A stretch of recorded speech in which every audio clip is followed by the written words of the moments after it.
সূরা নিসার মধ্যে বলেন, মা আসাবাকা মিন হাসানাতিন ফামিনাল্লাহ।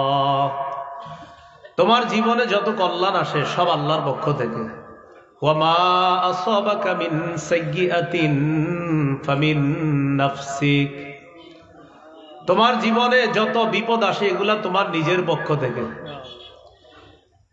তোমার জীবনে যত কল্যাণ আসে সব সূরা আলী ইমরানের আয়াত, সূরা নিসা না, সূরা আলী ইমরান। তোমার জীবনে যত কল্যাণ আসে সব আল্লাহর পক্ষ থেকে, আর তোমার জীবনে যত বিপদ আসে সব তোমার নিজের কৃতকর্মের কারণে। তাহলে গুনাহের কারণে আমাদের জীবনে বিপদ আসে, এই জন্য গুনাহ থেকে বেঁচে থাকা। সহিহ বুখারীর বর্ণনা ৬৮০৩ নম্বর হাদিস, আব্দুল্লাহ ইবনে মাসউদ রাদিয়াল্লাহু তাআলা আনহুর বর্ণনা। তিনি বলেন, ইন্নাল মুমিনা ইয়ারা যুনুবাহু কাআন্নাহু কাঈদুন তাহতা জাবাল ইয়াখাফু আন ইয়াকা আলাইহি।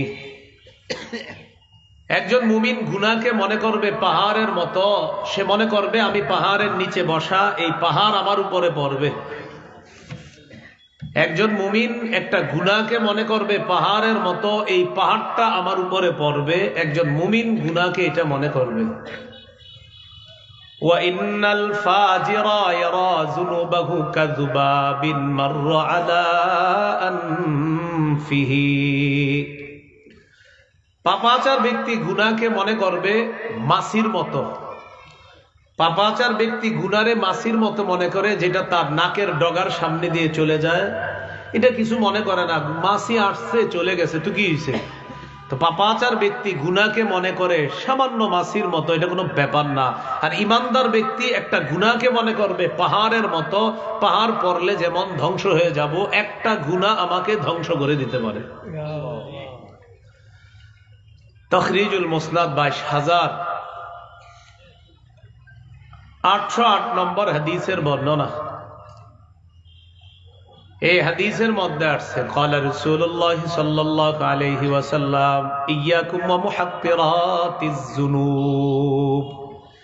তোমরা ছোট ছোট গুনাহ থেকে বাঁচো। ফাইন্নামা মাসালু মুহাক্কিরাতিজ যুনুব কাকাউমিন নাযালু ফি বাতনি ওয়াদ। ছোট গুনার দৃষ্টান্ত হলো এমন এক সম্প্রদায়ের মতো, যারা সফর করতে করতে এক এলাকায় গিয়ে উপনীত হয়েছে। একটা জঙ্গলে গেছে মনে করেন, সফর করতে করতে এই মুহূর্তে খাবারের প্রয়োজন, রুটি আছে, তেল আছে, সব আছে, আগুনও আছে, কাঠ নাই। তাহলে কাঠ সংগ্রহ একজন যদি করতে যায় দেরি হবে। সফরে যদি ২০ জন থাকে, ২০ জনে ২০টা লাকড়ি আনলে একসাথে অনেকগুলা হয়ে যাবে। নবীজি বলেন, ফাজাআ যাবিউদিন ওয়া জাআ যাবিউদিন। একজনে একটা কাঠ আনছে, আরেকজনে আরেকটা লাকড়ি। এইভাবে লাকড়ি আনতে আনতে লাকড়ির স্তূপ হয়ে গেছে। তো লাকড়ির স্তূপ একসাথে হওয়ার কারণে আগুন জ্বলাটা সহজ হয়েছে, রুটি রান্না করে তারা খেতে পেরেছে। নবীজি বলেন, এইভাবে একটা একটা ছোট ছোট লাকড়ি যেমন লাকড়ির স্তূপ হয়ে আগুন জ্বলে, ছোট ছোট গুনাহগুলা স্তূপ হয়ে তোমারে ধ্বংস করে দিবে। সেই জন্য ছোট গুনাহ থেকে বাঁচা। ইবনে মাজার বর্ণনা ৪২৪৩ নম্বর হাদিস। আম্মাজান আয়েশা সিদ্দিকা রাদিয়াল্লাহু তাআলা আনহার বর্ণনা, তিনি বলেন, ক্বালা রাসূলুল্লাহ সাল্লাল্লাহু আলাইহি ওয়াসাল্লাম, রাসূলুল্লাহ সাল্লাল্লাহু আলাইহি সাল্লাম বলেন, ইয়্যাকি ওয়া মুহাক্কিরাতিল আ'মাল ফাইন্না লাহা মিনাল্লাহি তালিবা। আয়েশা, ছোট ছোট গুনাহ থেকেও বাঁচবা, কারণ এটার কারণেও আল্লাহর কাছে জবাবদিহিতা করতে হবে। ছোট গুনাহ এক পর্যায়ে অনেক বেশি হয়ে যায়, এটা আমাদেরকে ধ্বংস করে ছাড়ে। সহিহ বুখারীর একটা বর্ণনা, আনাস ইবনে মালিক থেকে বর্ণনা, তিনি বলেন, ইন্নাকুম লাতা'মালুনা আ'মালান হিয়া আদাক্কু ফি আ'য়ুনিকুম মিনাশ শা'a ওয়া ইন কুন্না লানা'উদ্দুহা আলা আহদি রাসূলিল্লাহি সাল্লাল্লাহু আলাইহি ওয়াসাল্লাম মিনাল মুবিকাত। আনাস রাদিয়াল্লাহু তাআলা আনহু বলেন, কোন যুগে বলছে দেখেন, এখন থেকে ১৫০০ বছর আগে আনাস রাদিয়াল্লাহু তাআলা আনহু ওনার যুগে যারা বেঁচে আছে তাদেরকে বললেন যে তোমরা তো এমন এমন কাজ করো যেটা তোমাদের চোখে চুলের চেয়ে হালকা মনে হয়। তো ওই যুগের মানুষ তো এত বেশি গুনাহ করতো না, সেটাকেও বললেন যে তোমরা গুনাহকে চুলের চেয়ে হালকা মনে করো। আমরা এই গুনাহটা নবীর যুগে ধ্বংসকারী অপরাধ বলে গণ্য করতাম। আমরা যেটারে কোনো ব্যাপার না মনে করি, সাহাবায়ে কেরাম আমরা যেই গুনাহটা মনে করি এটা কোনো ব্যাপার না, সাহাবায়ে কেরাম এই গুনাহটাকে ধ্বংসকারী অপরাধ হিসাবে সাব্যস্ত করত। এই জন্য ছোট গুনাহ এটা থেকেও বাঁচতে হবে, বড় গুনাহ থেকেও বাঁচতে হবে। অর্থাৎ কবিরা গুনাহ, সগীরা গুনাহ, দোনো প্রকার গুনাহ থেকে যেন আমরা বাঁচতে পারি, আল্লাহ তৌফিক দান করেন। কিছু গুনাহের কারণে বিভিন্ন ধরনের শাস্তি আসে। ইবনে মাজার 4019 নম্বর হাদিসের মধ্যে আসে, ক্বালা রাসূলুল্লাহ সাল্লাল্লাহু আলাইহি ওয়াসাল্লাম, রাসূলুল্লাহ সাল্লাল্লাহু আলাইহি সাল্লাম বলেন, খামসুন ইযা তুলিতুম বিহিন্না ওয়া আউযু বিল্লাহি আন তুদরিকুহুন্না। পাঁচটি অপরাধ, পাঁচটি পরীক্ষার দ্বারা তোমরা পরীক্ষার সম্মুখীন হবা, মানে পাঁচটি অপরাধ তোমাদের কাছে আসবে, এটাই হবে তোমাদের জন্য পরীক্ষা।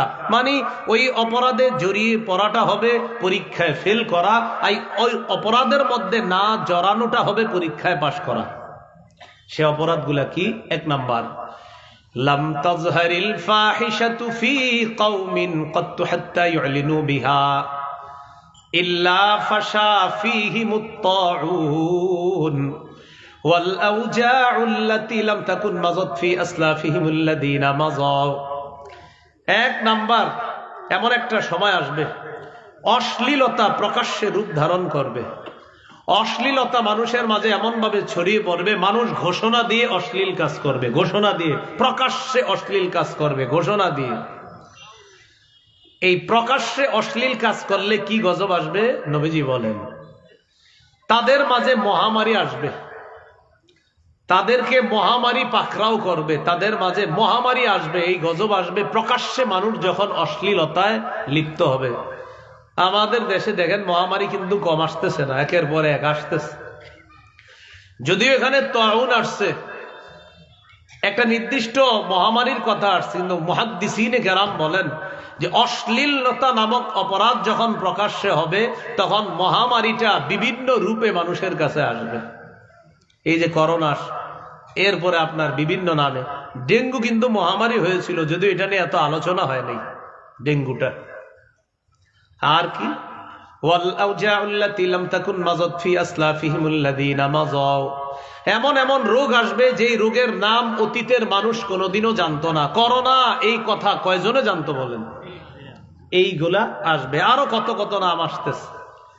এটা হলো আপনার অশ্লীলতা ছড়িয়ে যখন পড়বে, মানুষের উপর মহামারী আসবে, মানুষের উপর এমন এমন রোগ আসবে যেই রোগের নাম মানুষ আগে জানতো না। চিকুনগুনিয়া 100 বছর আগের মানুষও জানতো না। অশ্লীলতা এটা প্রকাশ্য তো করবো না, গোপনেও করবো না, আল্লাহ আমাদেরকে হেফাজত করেন। তো অশ্লীলতা যখন ছড়িয়ে পড়বে মানুষের উপর গজব আসবে। আরেকটা অপরাধ বাড়বে, সেটা হলো মানুষের মধ্যে ওজনে কম দেওয়া, এটা বেড়ে যাবে। কি কম দেওয়া বেড়ে যাবে বলেন তো? ওজনে কম দেওয়া বেড়ে যাবে। কিছু মানুষ এমন হবে যারা ওজনে কম দিবে, মাপে কম দিবে। এই ওজনে আর মাপে যেই এলাকা, যেই দেশের মধ্যে কম হবে, ওজন কম হবে যে এলাকা, যেই দেশের মধ্যে, ওই দেশের মানুষ কি হবে? এই দেশের মানুষের উপর এক নাম্বার গজব শিদ্দাতুল মাউনা, অর্থনৈতিক অভাব অনটন লাগবে।